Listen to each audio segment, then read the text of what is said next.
Sveicinātas, manas klausītājas!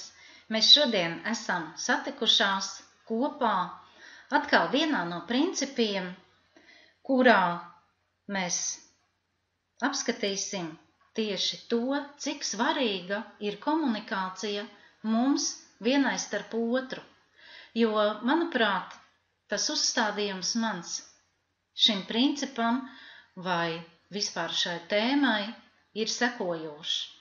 Mēs ļoti daudz domājam par komunikāciju ar otru pusi, ar vīru, ar vīriešiem vispār, un ļoti maz mēs pievēršam uzmanību tieši komunikācijai ar otru sievieti. Un tāpēc šis princips dos iespēju jums aizdomāties par tā nozīmīgumu. Es centīšos ielikt visu to, ar ko es pati esmu saskārusies un kāda ir mana pieredze, kā tad es šo te jautājumu risinu savā dzīvē. Vispirms paskatīsimies, ko tad mēs teorētiski varētu likt zem jēdziena komunikācija. Komunikācija tā ir, protams, šī te informācijas apmaiņa cilvēkam starp cilvēku, bet sieviete ir emocionāla būtne, un sieviete ir tā, kas īstenībā rada visu to sajūtu gan ģimenē, gan darba vietā. Sieviete ir enerģija, un ja sievietē trūkst enerģija, tad arī šī te komunikācija tiek traucēta. Un komunikācijā, protams, redzat, kā otrā punktā tas ir rakstīts, ka tas ir sūtītājs un ir saņēmējs. Un ja sūtītājs nav pilnīgi apmierināts ar savu lomu, tad šī komunikācija var tikt traucēta. Un sievietei patiesībā, lai viņa būtu enerģiska, lai viņa būtu laimīga, viņai vajag nodrošināt ļoti daudz dažādas lietas. Pirmkārt, sievietē vajag sabiedrību, sievietē vajag ģimeni, un sievietē vajag arī attiecības. Ja, piemēram, viss kopumā tas netiek savienots, un ja tas tiek atrauts, ja sieviete rūpējās tikai par kaut kādu vienu lietu, tad viņa nekad nevar būt laimīga, jo priekš pilnas laimes sievietei vajag daudz. Viņa nevar būt laimīga, ja viņa ir tikai māte vai tikai sieva. Viņai vajag, lai viņu mīlētu, un tas ir ļoti, ļoti daudz, un viņai vajag arī, lai viņa varētu mīlēt. Un tāpēc sievietē vajag bērnus, sievietē vajag vecākus, sievietē vajag draudzenes, un sievietē vajag arī lielu draugu pulku, un viņai vajag tādu darbu, kas viņai patiešām ir mīļš un patīkams, ko viņa var darīt no sirds. Un te pašā laikā sievietē, lai viņa realizētos, viņai vajag arī ļoti bieži šobrīd biznesu, jo sieviete, ja viņa dara sev netīkamu darbu un pārdod šīs te savas dārgās stundas par naudu, viņa var sevi nerealizēt, un lūk, tad viņa var justies arī nelaimīga, un kas mazina viņas šo te enerģetisko līmeni. Un lūk, šeit, ja mēs runājam tieši vēl teorētiski par komunikāciju, tad efektīva komunikācija tas ir process, kurā vēstījums tiek saņemts un saprasts tieši tā, kā sūtītājs to ir domājis, bet ja sūtītājs nav saskaņā ar sevi, tad, kā jau iepriekš minēju, tā komunikācija var būt ļoti, ļoti, ļoti traucēta. Un tāpēc mēs iesim šo 90 dienu kursu soli pa solim. Es dalīšos savā pieredzē un ceru, ka šo ilgstošo laika periodu, iepazīstoties mums vienai ar otru, arī jums būs ko teikt, arī jūs dalīsieties tajā. Un tagad es jau varbūt virzīšos tuvāk tieši arī savai pieredzei, kā tad es šīs te lietas risinu, jo es saskatu to kā pietiekoši lielu un samilzušu problēmu, jo šobrīd ļoti daudz ģimenes ir izbraukuši ārpus Latvijas. Un ārpus Latvijas šī komunikācija tiek bremzēta jau ar saviem tuviniekiem, ar saviem tuvākajiem radiem un draugiem un paziņām, kas ir palikuši Latvijā. Un tad ļoti bieži es izjūtu pati šo te atšķirtības sajūtu, un, protams, arī tā kā es darbojos jau 5. gadu šādu te internetu vidē un veidoju sadarbības attiecības ar, protams, ne tikai ar sievietēm, sanāk arī strādāt ar vīriešiem, bet pārsvarā to es daru tikai tāpēc, kad es sevī sajūtu to kā tādu spēku un enerģijas avotu, par ko es arī šodien runāšu. Un šī te sadarbības veidošana, lai mēs visu laiku varētu uzturēt tās attiecības, viņai ir jābūt nepārtrauktai, sistemātiskai. Un, protams, ir jābūt arī kaut kādam vēstījumam apakšā, un man šobrīd lūk dzima šī te ideja, kad es lieku iekšā to, ko es visu daru ikdienā. Un tagad varbūt arī tieši vairāk pie lietas ķeroties un skaidrojot, kā es to daru, tad tieši teorētisko lietu, kā mēs vispār uztveram un kā mēs atceramies un kā mēs vispār varam nonākt pie kaut kādas rīcības. Ja mēs lasam, tad tie ir tikai 10%. Ja mēs dzirdam, tad tas jau ir 20%, ja, ko mēs atceramies. Ja mēs redzam, tad tie jau ir 30%, dzirdēt un redzēt. Tas jau ir pavisam lielāks procents, jau 50% no tā visa. Un ja mēs vēl stāstam, tie ir 70%. Un rīkojamies, tas, ko daru es tagad, ja, es pārstāstīšu savu pieredzi, visas savas zināšanas šajā projektā un arī rīkošos, un tas ļaus man atcerēties un iegūt jaunu pieredzi. Un tieši vairāk akcentējot, tagad liekot to uzsvaru, uz to, kāpēc tieši šī te komunikācija sievietei starp sievieti savas veselības uzlabošanā un enerģijas vairošanā ir svarīga, tad arī nedaudz padalīšos. Jo mums ir jāsaprot, kā es minēju, sievietes ir emocionālas būtnes, un vīrieši savukārt viņi ir racionāli, viņi domā racionāli, viņiem ir pilnīgi cita pieeja. Un lūk, šī te sieviešu komunikācija, ko mēs varētu saukt no sirds uz sirdi, tieši tā ir tā, kas mums ļauj izrunāties, jo sievietei, ja viņa nevar izrunāties, ja viņa notur sevī visas šīs te emocijas, tad, lūk, viņa nejūtas piepildīta. Un tieši efektivitāte, šī te runāšanas un dalīšanās efektivitāte, visefektīvāk darbojas ar pretējā dzimuma pārstāvi, kas arī ir sieviete, nevis ar vīrieti. Bet ir viena problēma, kad mēs ļoti bieži ignorējam tieši šobrīd šo te situāciju, jo tāpēc, ka man liekas, ka mēs neaptveram to, ka patiesībā laimīga sieva tā ir garantija visai ģimenei. Un šo te postulātu vai teicienu ir vēstījusi Marina Targakova. Tā ir skolotāja, no kuras esmu ļoti daudz mācījusies. Un varbūt tagad tieši vēl pie tās pašas lietas, kā es turpinot pastāstīšu, ja, ko tad es esmu guvusi un kā tas izskatās, tad lūk, daudzas sievietes šobrīd pat nemāk un nevēlas iepazīties un sākt draudzību ar citām sievietēm. To šo gadu garumā es esmu novērojusi internetu vidē, un tas ir tas, ko Marina ļoti daudz savos semināros stāsta par sievieti, par bērnu audzināšanu, jo sieviete taču ir tā, kas īstenībā nes visu šo sabiedrību. Un bērnībā, redzat, mums vēl bija tā iespēja sadraudzēties un bija vēlme draudzēties ar meitenēm, ar savām vienaudzēm, bet kļūstot lūk vecākām, mēs šo te lietu ignorējam. Bet tieši tāda draudzība, tā dod spēku sievietei dzīvot vispār, ja? Sievietei ar sievieti. Un, protams, ka Sākumā ir tā, kad mums veidojās nevis draudzība, bet šādi te internetu vidē komunicējot, ko daru es, mums izveidojas tāda iespēja iepazīties.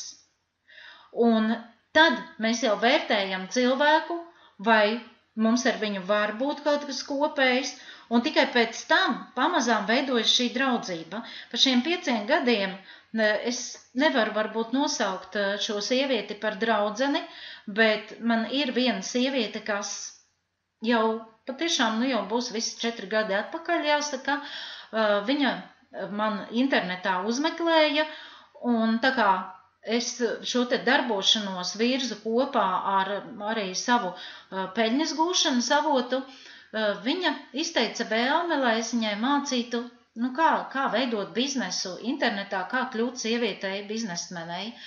Un tas mērķis mums varbūt līdz galam nerealizējās tādā veidā, bet, lūk, mēs ieguvām šīs te attiecības, kas šo gadu garumā mums ir tik ciešas, kad, lūk, ir šī iespēja vienmēr pa Skype piezvanīt, parunāties, dalīties. Un tāda ir neviena man šāda te paziņa, kas ir radusies tieši šajā ceļā. Un tieši šāds te ceļš un iepazīšanās dod to spēku dzīvot, izdzīvot un kļūt aizvien gudrākām, zinošākām un mēģināt atrast to pareizo ceļu un dalīties ar tām domām, ko mēs zinām. Un kāpēc ne ar vīrieti, kāpēc ar sievieti? Atceramies, ka vīrietim, kā es jau minēju, viņam ir racionāla domāšana un viņam ir ļoti, ļoti grūti un problemātiski klausīties mūsu šajās te emocionālajās pārdomās vai emocionālajos stāstos. Viņš absolūti mūs gandrīz vai, nevar izprast, tāda ir viņa būtība.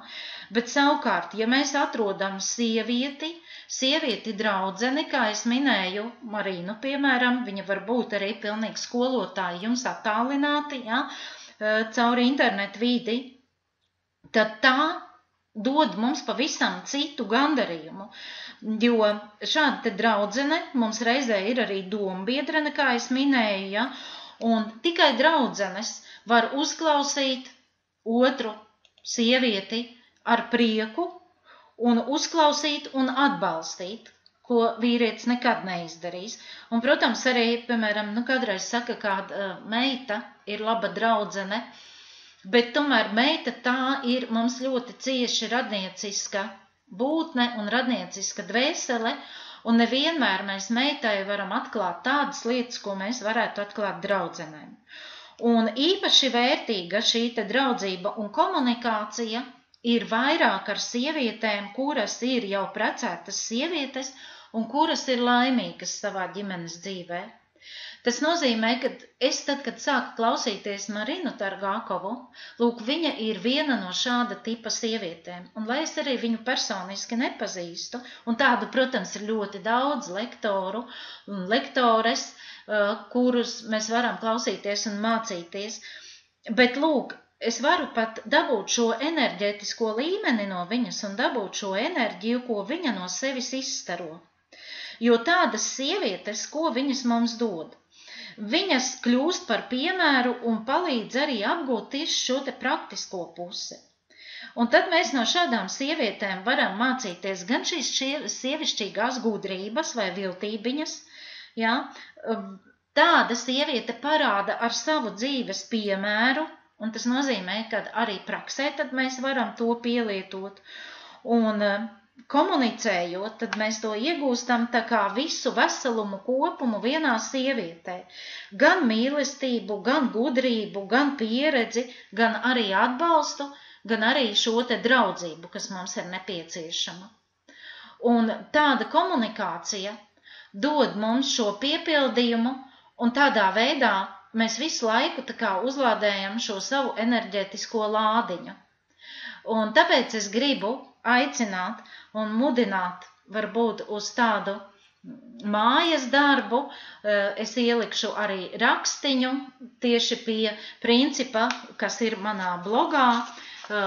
Ja tu vēl neesi pierakstījusies uz šiem principiem, kurus tu arī saņemsi e-pastā, tad pēc bloga viņš jau sanāk 7. princips, bet principus visus 90 jūs saņemsiet vienalga, kurā brīdī jūs būsiet pieteikušās šim te projektam.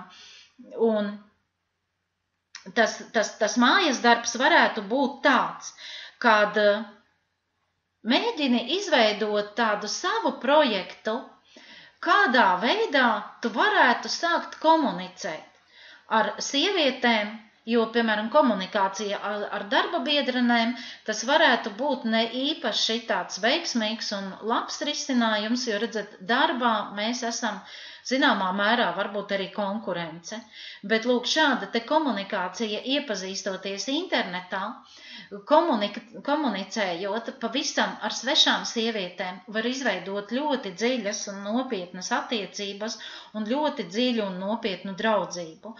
Bet tāpēc jums ir jānovērtē jau kaut kas tāds, kādā veidā tad jūs varētu uzrunāt šīs sievietes, kas būtu tas postulāts vai tas, ko jūs varētu viņām vēstīt. Nu, varbūt arī šis mūsu kopējais projekts, jo tas ir tas, kas tev dod iespēju uzrakstīt pavisam varbūt kādai svešai sievietei, klau, es piedalos šādā projektā, un man liekas, ka viņš var dot mums ļoti daudz, ko mēs varam mainīties pieredzē, varbūt tu arī vēlies pievienoties. Un mēs jau nezinām, kā pa šo laiku mums šī draudzība var izveidoties. Nu, saliekot tad visu šo te uzsveru kopā uz šodienas šo te principu, kad sievietei, lai viņa būtu laimīga, noteikti ir jāpārdomā par to, vai man ir pietiekoša un atvērta komunikācija ar kādu citu sievieti, no kuras es dodu savu enerģiju viņai, un savukārt no viņas smeļos atkal viņas enerģiju.